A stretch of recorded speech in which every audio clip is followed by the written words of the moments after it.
We're I just got a live. notification that says watch live now. So Why would you yeah. want to watch that right now? It's live. This is what's happening right now. Yep. I don't need to watch myself. Although I'm gonna open it so I can see what people are saying. That'd be a good idea. So yeah, there's the chat here. Everybody seems to be pretty excited. As George Robertson here says, "I'm so excited!" Already, nice. Good idea. So yeah, there's the chat here. Everybody seems to be pretty excited. Hang on. Whoa, hang on. Whoa, this is weird. I have both of these things open. I need to mute. There we go. Okay. Now we can hear each other. So hello there, Elzario, Evo, George Robertson, Ian Sweeney, and the rest. We are here now. We are ready to talk about the show that for so long now we've been teasing you guys with as hopefully what could be the next VeggieTales. We never know, but hey, here's hoping. Yeah. This will be our very first exposure. We are now comfortable talking about the details because not only if we worked everything out, but if anyone ever were to steal it, which God forbid, we now have proof that this is actually ours. So we could sue.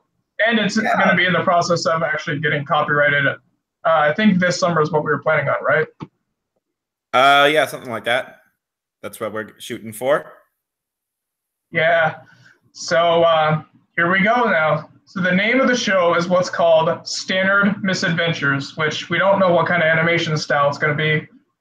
I know that we were just going to try to go with whatever looks good and we can get it at a decent price. But let's hope that the distributor can help us out with that. So far, I guess when we've read scripts and written stuff, I've always pictured 2D animation. But, I mean, it'll just kind of depend on what ends up being the thing that happens. I agree, because the way we wrote it, I definitely kind of picture something like the Fairly Odd Parents kind of style of animation, where it's kind of flat-ish, but it's also very, very fast-moving. Because there's a lot of snappy movements and dialogue in there. Yeah. So what's the concept of the show, you may be asking? Well, none of you are asking right now, because like I said in the previous one, the live streams have a 2-second delay before you guys actually hear what we say.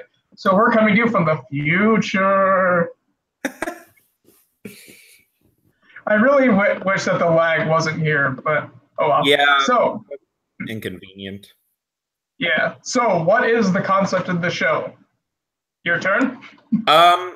So basically, it's kind of a not exactly like a like it in of itself is not like a VeggieTales kind of show, but it kind of fits that same niche of being that just kind of Christian entertainment show.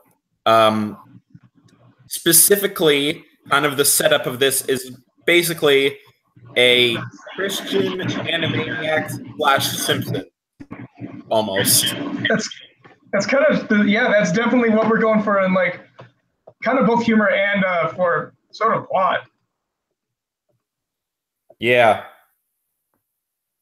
I think so. Oh wait, never mind. We're good. I thought we were lagging, but we're good. Yeah. So go on with what you were saying. So yeah, we've got it takes place in the town of Standard, Vermont, which is a real town with a mass population of about 200 as estimated in 2016, I believe. In the 90s, it was like 70. Like the population was literally like 70 in the 90s. So it's a small town. Yeah, it's a real one too. It's in it's in Western Essex County. It has 216 people. It is 17 square miles. There are no paved roads. Yeah, no paved roads, not a single paved road.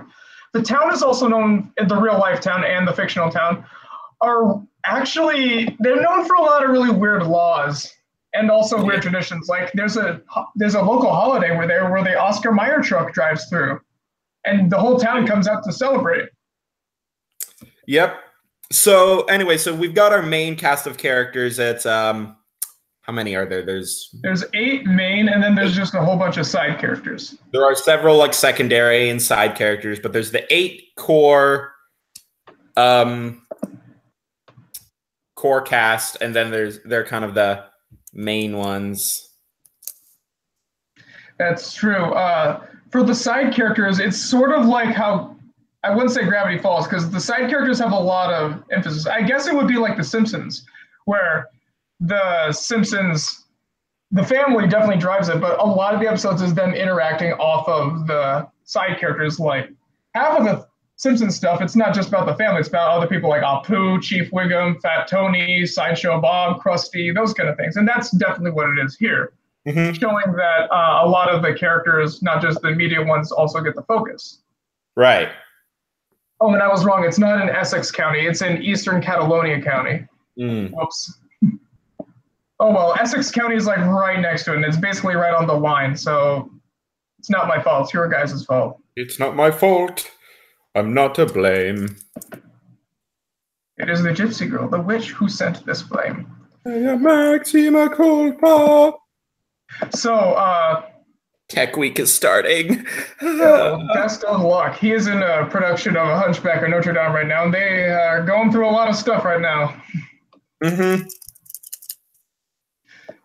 Thank you, George Robertson.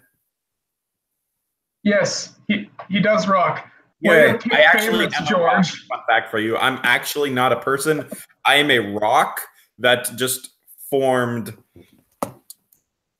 into a human-like thing. Yes, the VeggieTales Brony, we are reading the chat. Yes. It's just that we're not going to pay as much attention as the Q&A ones because we're going to get talking on a lot of points here. So, oh, don't worry, Elzario. We're not specifically aiming for being that. We're just saying we'd hope to get that big. It'd be cool. So, as I mentioned earlier, not the same kind of show, but the same effect, I'll just say. Now, before we actually talk about, I think we should talk about the characters in the core setting before we talk about how this whole thing came to be. Yes, thank you, George Robinson. You're no longer picking favorites. He's George, the best man, George. He's honored to be doing what a best man ought. And Ian Sweeney, actually, that is a good idea. Maybe we should do that interview sometime. Not right now, obviously, we're in the middle of something. But yeah, definitely sometime that would be kind of cool.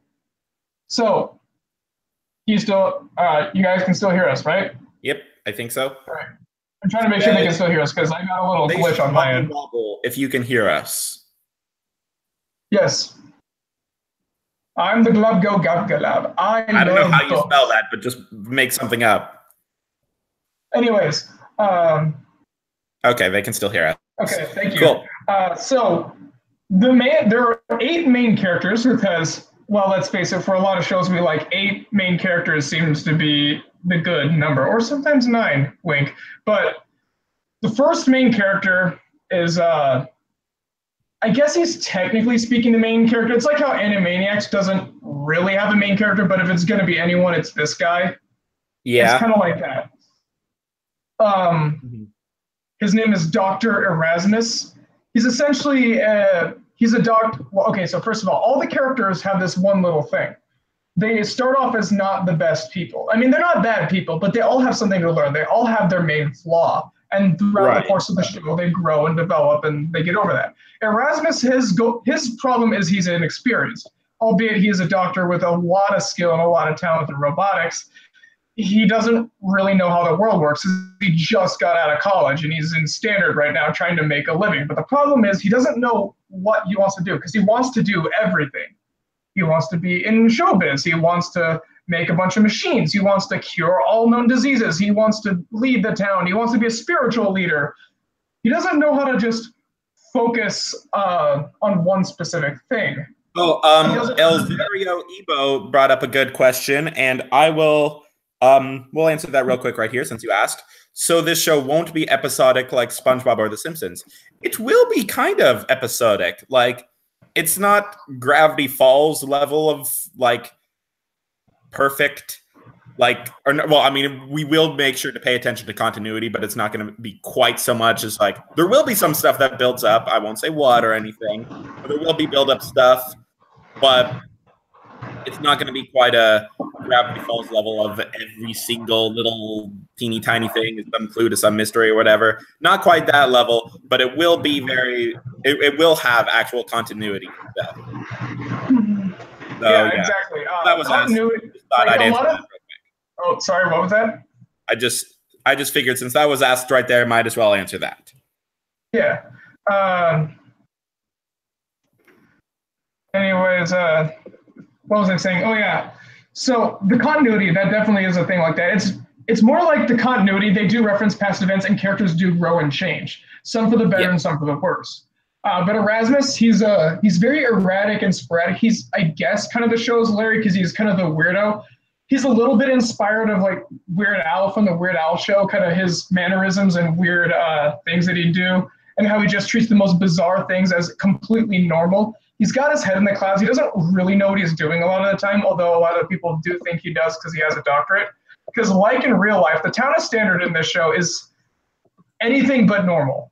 A lot of the people here, they're all kind of weird. There's a couple normal people, though. Ironically, the most normal person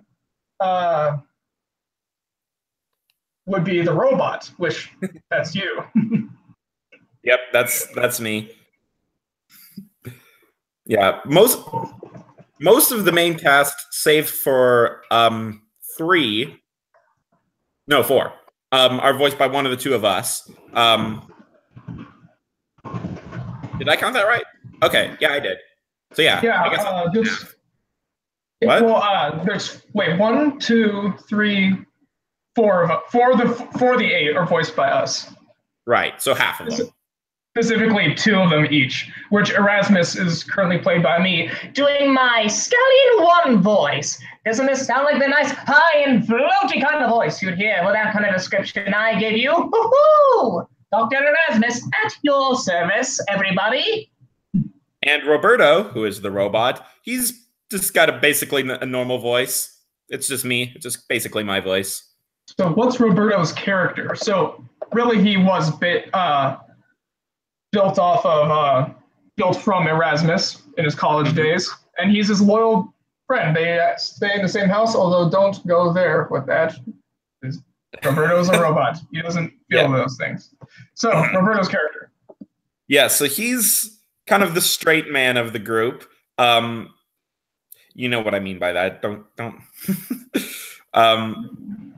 Anyways, so I guess if we're making the comparison that Erasmus is the Larry, then Roberto would, I guess, fittingly be the Bob. Oh, yeah. Yeah. So, yeah, he's kind of the one. He's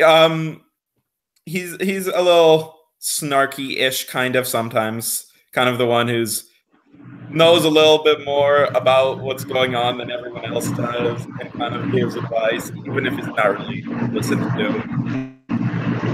Mm-hmm. He definitely feels like he knows better than everyone else, and more often than not, he does. Despite the fact Erasmus is, technically speaking, the smartest, Roberto's definitely the wisest out of all of them. He's very grounded. His problem, though, is negativity, because he's got a lot of the Chandler stuff from Friends or Noah from Total Drama, where everything he says is just a sarcastic quip, and that's kind of his thing. He really does just kind of like see the world negatively in a sense, albeit he's kind of cynical. For him, it's fun. Yeah, and don't get me wrong, he's definitely really good in with all the others. He's definitely part of the friend group. He's just hard to talk to sometimes. Admittedly, it's the hardest for him to learn the lessons because he's a robot, not a person. And most of the time, he already kind of knows what he's doing. Oh, yeah. Specifically in one of the episodes we have coming up that satirizes the election of 1992, because knowing me, there has to be something like that in there. Roberto is the only one who knows exactly what the right thing to do is. The whole town is just in hysteria. Yeah. And then I'm next. So the next person would be Harold Paxton. He runs the local Standard public access TV thing, and he hates it. He really, really hates living in Standard. The town is nice, but it's so small, and there's nobody there of note. He wants to go on, make a big name for himself, become really famous and popular. And that's basically his goal. He wants attention. He wants everyone to love him. And that's his thing is he needs to learn to be content. That's what his thing is. He's a bit overdramatic too. He makes mountains out of molehills, or rather Mount Everest out of golf balls, especially. There's a lot of things we want to do with him because not only is he the lead of the local public access TV, but he's also got some things we're thinking of, like a devotional series. And then there's an episode we're thinking of where it satirizes what happened with Big Idea, of course. Mm. Remember that one, the one with all those accursed meddling people from the TV networks. So there's that. And Harold's also voiced by me kind of doing this kind of voice. I don't really know how to explain it, I guess. Xander impression, Jack Plotnick sort of, but a little deeper, a little raspier. And especially it makes it good when he gets really angry and starts yelling. Because he does that a lot. Mm-hmm. Yeah, he's definitely the drama queen. Don't call me queen. I hate it when people do that. Oh, great. He's off again. Once he starts doing this, he's just not gonna stop. What's that supposed to mean? Nothing? I said nothing. Nothing at all. Boy, the price of gold is just plummeting these days. We need to write that into something. That was good. We do. So next, your turn. Pick another character to describe. All right. Since we've so far done the first three, or the first three that you or I voice, we'll talk about the fourth next. Oh boy, I know who this is. One. This is one of my favorites. This one is Fergus McFearley. He is Scottish, very very stereotypical Scottish person. Mm-hmm.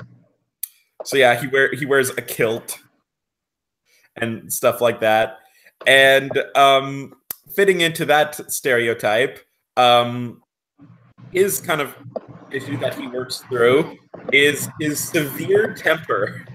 He gets very angry very easily. Oh yeah. And that's another character that I voice. It's similar to what I'd voice for like Scooter on Live and Reloaded, except of course most of the time he is yelling. Can you give us a little bit of Fergus? All right. Let's see here.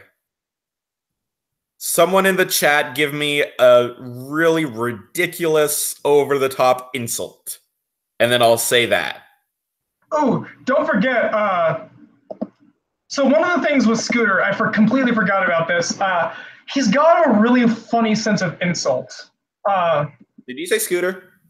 It's not Scooter. Sorry, I was just reading somebody in the chat. I was too, and at first I didn't notice it, but then I was just like, "Wait a minute." I'm gonna type a line in the chat, and I'm gonna have you read this because Scooter has a pattern. It's not Fergus. Jeez, why do you have to keep saying Scooter, chat?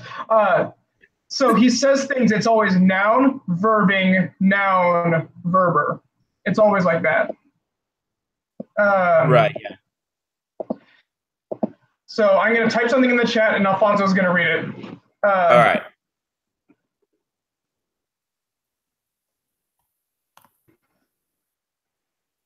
You smell like a rotten spaghetti. There you go. Smell like a peanut.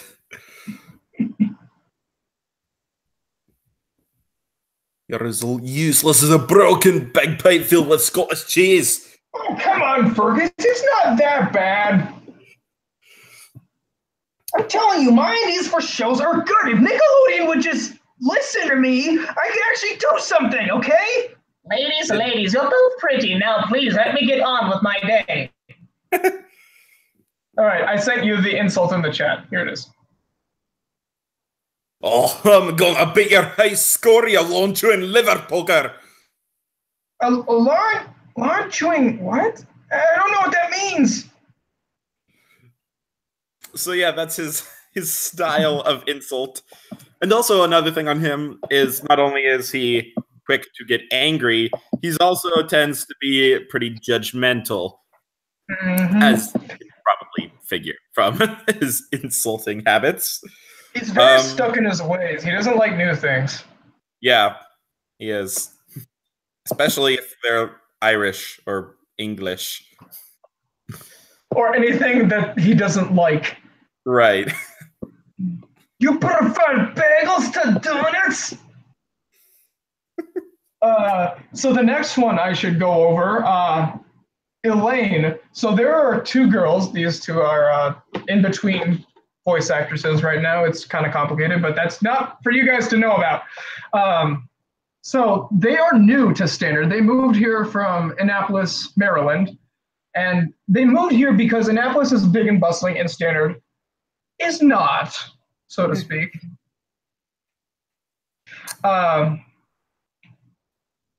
Billy Willie, yes, maybe we will make a movie off of this sometime, hopefully, maybe someday, but not too early like Jonah. But so Elaine and Elena are complete polar opposites. Elaine is kind of the stereotypical girly girl, loves fashion, gossiping, very outgoing. She's also really emotional, and she's kind of got a little bit of a thing for Harold. She gets along decently well with her sister, although they do definitely get in fights sometimes. She can be a little self-centered, although she doesn't really try to be, but that's kind of what she needs to work over is her shallow behavior and kind of seeing the world in more than just, herself. She needs to be more considerate. Although whenever, what I'm saying, whenever she looks at Harold, though, then she's a little less selfish. But then there's the inverse of Elaine, and that's her twin sister, Elena. And yes, that is the joke. A lot of these are kind of stereotypes, but we're playing them off. But actually, Elaine and Elena are based off of two people I met in real life. They were a set of twins. I'm not going to say their names. I'm just going to call them Twin T and Twin C because those are the first letters of their names. One of them was an extreme girly girl who basically acted just like how Elaine is. Elaine is the overdramatic version of her, and then Elaine is how Twin C was in real life, which, now it's your turn. How is Elena in comparison to her sister? Quite to the inverse. She's very tomboyish, and is way more into doing active sportsy things, and really isn't big on girly girl kind of stuff. Very blunt. Mm-hmm. No sugarcoating with her. Indeed, indeed. She's kind of rough, kind of aggressive. She joins Roberto in the snarkiness sometimes, although she can never keep up. Yeah. She's also a little bit of like a Wendy in a sense because she's definitely kind of relaxed. She's very laid back, unless, of course, she gets really passionate about something. Yeah. And whenever she isn't really invested in something, she's definitely just checked out. And that's another thing she needs to work on too, in a sense.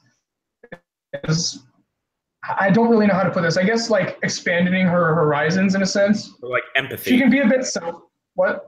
Empathy, I guess. Yeah, that's what I was trying to say. Empathy. It's like, giving more things a shot. Allowing people to make good impressions on her. She doesn't always have to be the head of everything. Next, we get to Dawes, who is Harold's butler, which is a subtle play on the name Dawes Butler, who was a famous voice actor way back in the day. He is Harold's butler, and he is. I'm getting a call from you. Why are you calling me? Hold on, just a moment. Hello there.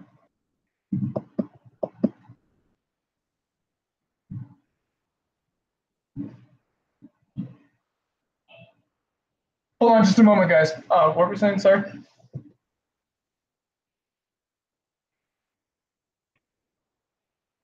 That's weird.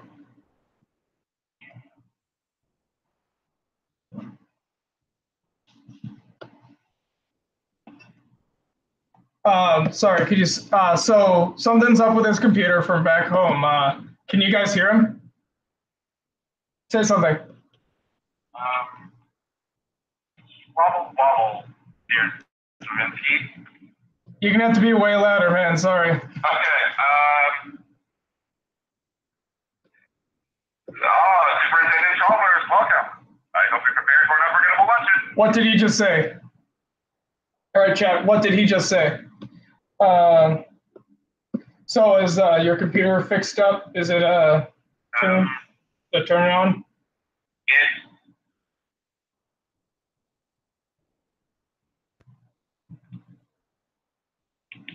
It starts being